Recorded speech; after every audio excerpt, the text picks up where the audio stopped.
खैबर पख्तूनख्वा में आज तकरीबन 24 घंटों में 30 दहशतगर्द हलाक किए हैं सिक्योरिटी फोर्सेस ने कार्रवाइयों में, और उसमें 3 आम कमांडर भी हैं दहशतगर्दों के। और ये कार्रवाइयाँ हुई हैं बन्नू रीजन के मुख्तलिफ इलाकों में, जहाँ पे पुलिस और CTD के ऑपरेशन में अहम कमांडर समेत 17 दहशतगर्द और मुतअद्दिद ज़ख्मी हुए।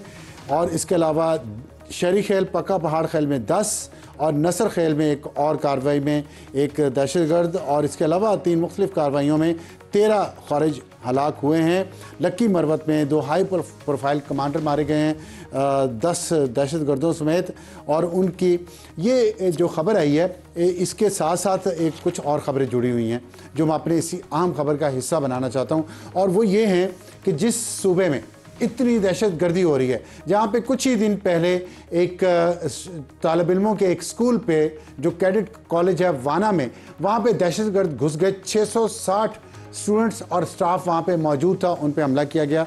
उसके अलावा इस्लामाबाद में एक दहशतगर्दी का हमला हुआ। लेकिन जिस सूबे में ये सब कुछ हो रहा है, जहाँ पे 80,000 शहरी शहीद हो चुके हैं और 7,000 के करीब सिक्योरिटी फोर्सेस के जवान शहीद हो चुके हैं, वहाँ की असम्बली की प्रायोरिटीज़ और वहाँ के MPs की प्रायोरिटीज़ क्या हैं, मैं आपको बताता हूँ। उबैदुर रहमान साहब एक MP हैं, आज़ाद मुंतखब हुए हैं PTI की सपोर्ट के साथ, और उन्होंने असम्बली में ऐवान में एक करारदाद पेश की है जो अभी तक वहाँ पे आगे वो मंजूर होती है नहीं होती, ये बात की बात है, लेकिन उन्होंने मंजूर पेश कर दी है। और उसमें उन्होंने ये कहा कि कराची में जो ट्रांसपोर्टर माफिया है, जिसको डंपर माफिया कहा जाता है, जो कराची की सड़कों पे लोगों को कुचल देता है अपनी तेज़ रफ्तारी की वजह से, अपनी गैर जिम्मेदार ड्राइविंग की वजह से, उस डंपर माफिया को बचाने के लिए एक MPA साहब मैदान में उतरे हैं और उसको बना रहे हैं वो एक एथनिक इशू।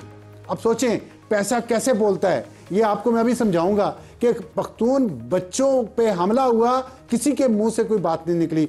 80,000 जो लोग शहीद हो चुके हैं सिविलियन, उसमें 90% से भी ज़्यादा पख्तून शहरी हैं, कोई नहीं बोला। लेकिन वो जो डंपर माफिया है, जिनका काम पैसा है, जो पैसे से चलते हैं, जिनकी कोई एथनिसिटी नहीं है सिवाय पैसे के, उसके बारे में क्या कह रहे हैं ये कि पख्तून ट्रांसपोर्टर्स को कराची शहर में मुआशी सरगर्मियों के लिए उनका कत्लेआम किया जा रहा है। क्यों कि उनके ऊपर जुर्माने हो रहे हैं, उनको गिरफ्तार किया जा रहा है। अगर वो लोगों को ऊपर से डंपर गुजार देते हैं तो उनके खिलाफ वहाँ केसेस हो रहे हैं। अब वहाँ पे कराची में एक वहाँ पे कैमरों के जरिए ई चलान के कॉन्सेप्ट आया है और वहाँ पे वो हो रहे हैं, तो उसको उन्होंने पख्तून इशू बना लिया है। ट्रांसपोर्टर्स की बात नहीं कर रहे, हो सकते हैं नॉन पख्तून भी हों, और ज़ाहिर पख्तून बहुत ज़्यादा हैं ट्रांसपोर्ट के शोबे में, इसमें कोई शक नहीं है। लेकिन मुझे बताएं सिर्फ पैसे वाले लोगों क्यों? इन्होंने कभी किसी रिक्शा वाले पख्तून की बात की है कराची में या कहीं और? या जो मैंने आपको बताया है कि इस पर तो करारदाद कोई नहीं पास की, और इस पर क्या क्या कहा जा रहा है, वफाक को क्या कहा जा रहा है? इस पर कहा जा रहा है कि वफाक सूबों के दरमियान हम आहंगी के जरिए एक ऐसे निज़ाम की तश्कील में मुआवनत करे जिससे कराची में आबाद पख्तून कम्यूनिटी का महाशी तहफ़्फ़ुज़ यकीनी बनाया जा सके। मेरी ख्वाहिश है थी भी कि यही MPs ऐसी करारदाद सूबाई असम्बली में पेश करें और कहें वफाक सूबों में हम आहंगी पैदा करे। और ये जो दहशतगर्दी हो रही है, ये जो 80,000 पख्तून शहीद हो चुके हैं बेगुनाह इन दहशतगर्दों की वजह से, जिनको हम सपोर्ट कर रहे हैं, ये मैं उस सूबे के कुछ हुकूमती अरकान की बात कर रहा हूँ, उनके खिलाफ कार्रवाई के लिए हुकूमत, वफाकी हुकूमत कुछ करे, लेकिन उसकी तरफ नहीं आएंगे क्योंकि वहाँ पैसा नहीं है ना। ट्रांसपोर्टर्स का तो पैसा बोलता है, तो एथनिक इशू बनाना उसको बड़ा आसान है। अफसोस का इजहार कर सकता हूँ और तो कुछ नहीं। और दूसरी तरफ देख लें, खैबर पख्तूनख्वा के नए वज़ीर आला नौजवान आए हैं, नई क़यादत है, लोगों को उम्मीद थी कि बेहतरी करेंगे। वो क्या कर रहे हैं? वो एक और सूबे की पंजाब की चीफ मिनिस्टर मरीम नवाज़ को ख़त लिख रहे हैं। वो कह रहे हैं कि देखें ये हमारी डिग्निटी को इंश्योर करवाएं, और हमारी जो हम इश्क़ इमरान में गिरफ्तार हैं, हमारी वहाँ पे मुलाकात नहीं हो रही, उस पर पूरा ख़त लिख दिया उन्होंने 2 सफ़े का अंग्रेज़ी में, सारी अंग्रेज़ी मुका दी उन्होंने, उस पर ख़त्म कर दी। और उस पर क्या लिखा है, डिमांड क्या किया, इंश्योर यकीनी बनाएं कि एक proper safe and dignified waiting and seating area. सोचें जरा, let it sink in, let it sink in. सूबा जिसमें 80,000 लोग शहीद हो चुके हैं, 7,000 सिक्योरिटी फोर्सेस के, दहशतगर्दी की जंग जारी है, 30 लोग आज मारे गए। उसके सूबे के चीफ मिनिस्टर की प्रायोरिटी क्या है कि मेरे लिए बैठने का इंतजाम जेल के बाहर किया जाए जहां मैं इंतजार करूं, प्रॉपर सेफ सिक्योर। वाना के बच्चों की सिक्योरिटी का नहीं आपको चीफ मिनिस्टर साहब पता था? आप वहां तो नहीं गए।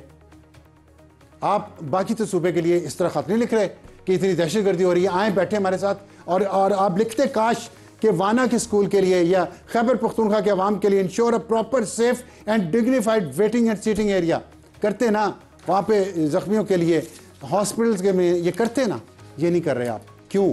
और उसकी तीसरी सुन लें एग्जाम्पल, हमारे महमूद अचकज़ई साहब जो तहरीक तहफ़्फ़ुज़ आईन पाकिस्तान के सरबराह हैं, वो क्या फरमा रहे हैं? उनको भी वाना के पख्तून बच्चे नज़र नहीं आए जिन पे हमला हुआ, जो अल्लाह ने बचाया, जो वहाँ पे सिक्योरिटी फोर्सेस ने वहाँ पे ऑपरेशन किया और वो बच गए। खैबर पख्तूनख्वा में दहशतगर्दी हो रही है, पख्तून मारे जा रहे हैं, उसका ख्याल नहीं आया। वो क्या करेंगे? कह रहे हैं हम सीढ़ियाँ लेके आएंगे और जेल तोड़ेंगे, जेल की दीवारों पे चढ़ेंगे, जेल तोड़ेंगे, इमरान खान को रिहा करवाएंगे। ये महमूद अचकज़ई साहब कुछ महीनों सालों पहले तक इसी के साथ बैठ के बलूचिस्तान में हुकूमत इंजॉय कर रहे थे, मज़े ले रहे थे।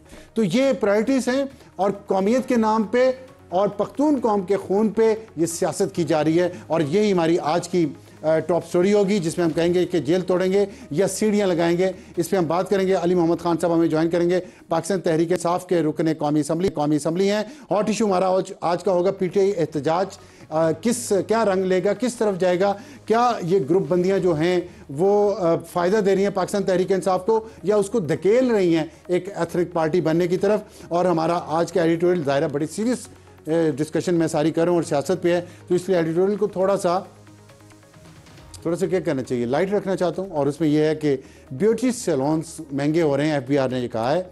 वहाँ पे सारी पेमेंट किस तरह होती है और क्या जब महंगे हो जाएंगे तो हमारी ख़वातीन वहाँ जाना बंद कर देंगी। 51% आबादी है पाकिस्तान की और वो वहाँ जाती है। और क्या इस पर हम अपने आज के एडिटोरियल में बात करेंगे। टॉप स्टोरी अली मोहम्मद खान साहब ने हमें ज्वाइन किया है। अली मोहम्मद खान साहब खुश आमदीद। और मेरा सबसे पहला आपसे सवाल यही है कि जो आज आपके जो लीडर महमूद अचकज़ई साहब ने फरमाया है कि हम आएंगे और सीढ़ियाँ लेकर जेल के अंदर जाएंगे, मुलाकात भी करेंगे, खान को रिहा भी करेंगे, क्या ये पॉलिसी अब PTI की ऑफिशियल है? जी बहुत शुक्रिया। बिस्मिल्लाहिर्रहमानिर्रहीम। अल्लाहुम्मा सल्लि अला मुहम्मदिन व अला आलिहि व अस्हाबिहि वसल्लम। अफसार साहब आपने पूरा हमें चार्जशीट कर दिया, लेकिन इंशाल्लाह मैं कोशिश करूँगा कि आपको तसल्ली दूँ जो ज़रूरी है। देखिए, जहाँ तक महमूद अचकज़ई साहब का ताल्लुक़ है, वो हमारे LI हैं, सीनियर सियासी लीडर हैं और उनकी बहुत सी चीज़ों से मैं भी इत्तेफाक नहीं करूँगा। हम उनकी जमात डिफरेंट है, हमारी डिफरेंट है, लेकिन हम एक ब्रॉडर मकसद के लिए इकट्ठे हुए हैं, आइन की हुक्मरानी की बहाली के लिए। उनके बारे में आप 100 इख्तलाफ रख सकते हैं, लेकिन एक बात महमूद खान अचकज़ई में मैं समझता हूँ सब उसको मानते हैं कि वो एक पुरअमन सियासी जदोजहद के कायल हैं और वो आइन की हुक्मरानी चाहते हैं। तो अगर वो आइन की हुक्मरानी के लिए जदोजहद की बात कर रहे हैं तो इसमें क्या अमर माने है? बाकी तरीक़े इंसाफ सिर्फ़ और सिर्फ आइनी तौर पे एक पॉलिटिकली एक मूवमेंट के हक़ में है। हम कोई ना गैर आइनी काम हमने किया है, ना कभी सोचेंगे।